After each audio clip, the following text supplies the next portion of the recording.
6월 12일 네브라스카 대학교에 다니는 20살의 청년이 집에서 자살을 했습니다. 가장 핫한 주식 거래 앱 로빈후드를 통해서 옵션 트레이드를 하다 73만 달러, 한화로 약 9억 원의 손실이 화면에 뜨자 이를 견디지 못하고 극단적인 선택을 한 것이었습니다. 옵션 거래에 능숙치 않았던 이 청년은 계좌 잔고에 마이너스 9억 원으로 표시가 되자 바로 갚아야 하는 돈으로 생각을 한 것입니다. 뒤늦게 로빈후드는 옵션 거래에 대한 인터페이스를 재점검하고 수정할 것과 함께 옵션 거래에 대한 교육 컨텐츠도 만들겠다고 약속을 했습니다. 하지만 이 사건은 현재 미국에서 로빈후드가 가져온 어두운 면을 그대로 보여주는 사건으로 조명받고 있습니다. 원래 로빈후드는 사악한 월가, 가진 자들에게서 부를 빼앗아 서민들에게 돌려주겠다는 취지였습니다. 주식거래 수수료로 거액을 챙기는 증권업계에 반기를 든 것이죠. 2013년 초 출시 이후 5년 만에 이용자 1,300만이 넘었고 특히 이번 코로나 사태 때는 300만 명 이상 증가했습니다. 6에서 10달러씩 받던 거래 수수료가 없고 최소 약정 금액도 없어서 얼마의 돈이든 주식 거래를 시작할 수 있습니다. 암호화폐 거래도 할 수 있고 직관적인 인터페이스로 마치 게임을 하는 것처럼 거래를 하는 데다가 추천 제도가 있어서 계좌 개설만 해도 자신과 친구 모두 무료 주식을 500달러까지 받을 수 있는 새로운 마케팅 전략으로 젊은 친구들을 끌어모았습니다. 실제 이용자 연령이 31세 정도라고 알려져 있습니다. 이전과는 전혀 다른 젊은 이용자들이 아무런 수수료 제한도 없이 거래에 참여하다 보니 마치 게임을 하듯이 주식을 사고 옵션 거래를 하고 있습니다. 소액으로 참여하는 사람이 많겠지만 이게 1,000만 명의 실제 이용자라면 이야기가 달라집니다. 이들은 워런 버핏이 던졌던 항공주들을 받아서 주가를 끌어올리기도 하지만 주로 페니스닥이라고 하는 변동성이 큰 저가 주식들에 올인하고 있습니다. 한때 휴지 조각이 될 수 있는 56센트짜리 헐츠 주식을 수직 상승시켜서 한때 5달러가 넘는 주식으로 바꿔놓은 것도 로빈후드 이용자라고 알려져 있습니다. 이들이 주식 허들을 낮추고 보유 현금을 주식시장에 끌고 와서 유동성 공급에 이익을 담당하긴 했지만 개인적인 수익을 지속적으로 올리는 데 실패하고 사라질 위험성이 매우 크다는 문제가 있습니다. 하루하루 주식을 거래하는 데이 트레이더 중에서 실질 수익을 거두는 것은 1%라는 통계가 있습니다. 거의 대부분의 트레이더들은 일반 마켓 지수보다 더 낮은 수익률을 거두고 있고 5년 안에 93%가 포기를 합니다.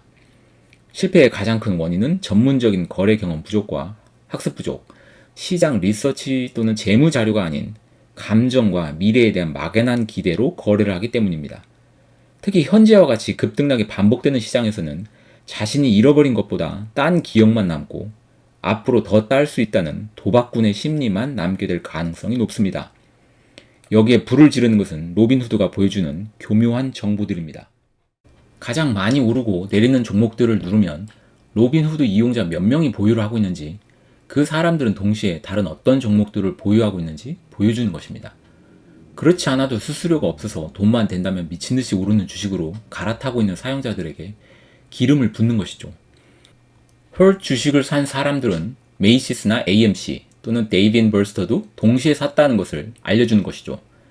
이것은 한국의 포털들이 검색어를 통해서 핫 검색어 또는 연관 검색어로 트렌드를 만들어가는 것과 비슷한데요.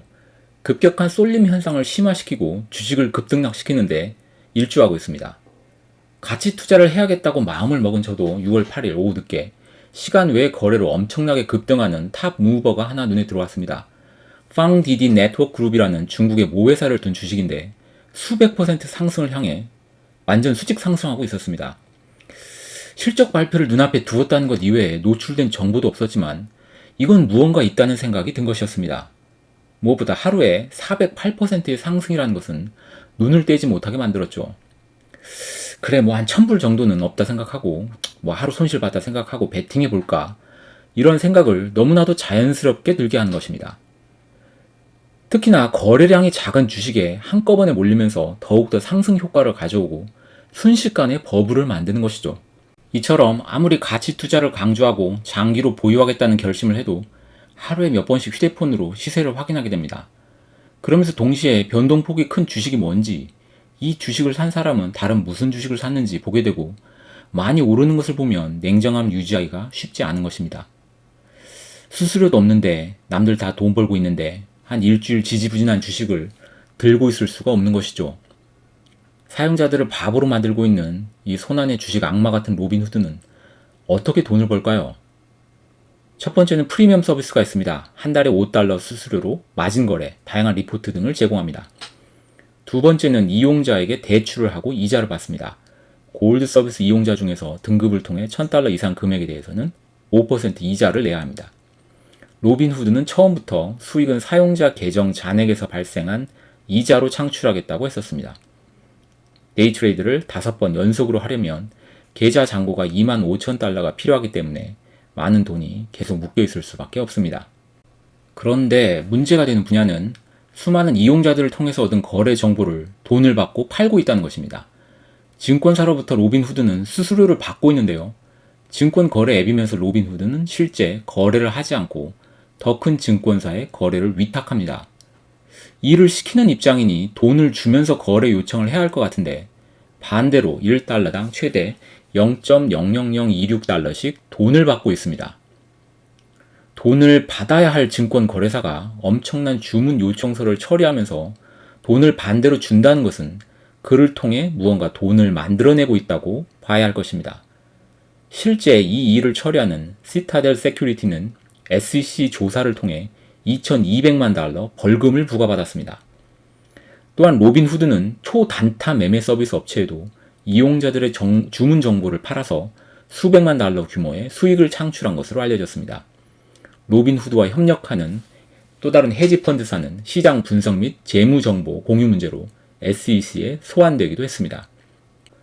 이쯤 되면 실시간 거래 체결이 늦어지고 하염없이 주문 대기가 돌아가고 있을 때 초단타 매매업체들은 로빈후드에게서 받은 정보를 바탕으로 먼저 돈을 굴리고 있는 것은 아닌지 강력한 의심이 듭니다. 특히나 거래 주문이 대규모로 쌓여서 처리되고 있지 않을 때 초단타 매매 거래를 하는 회사에서는 이만큼 매력적인 데이터가 없겠죠. 월가의 탐욕에 대항하여 가진 자들에게 돈을 빼앗아 서민들에게 나눠주겠다던 로빈후드가 실은 더 서민들의 피를 빨아먹고 있는 모양새네요. 이 로빈후드는 올해 IPO를 추진하는 것으로 알려져 있는데요. 주식 가격이 얼마나 갈지 모르겠습니다. 5년 안에 93%의 데이트레이더가 실패하고 시장에서 사라진다는 통계를 보면 얼마나 오래 장기간 성장할 수 있는 비즈니스 모델인지 의심하는 사람들이 많습니다. 다음 3화에서는 데이트레이딩이 왜 이리 어려운지, 성공한 미국의 데이트레이더들은 누구인지 한번 알아보겠습니다.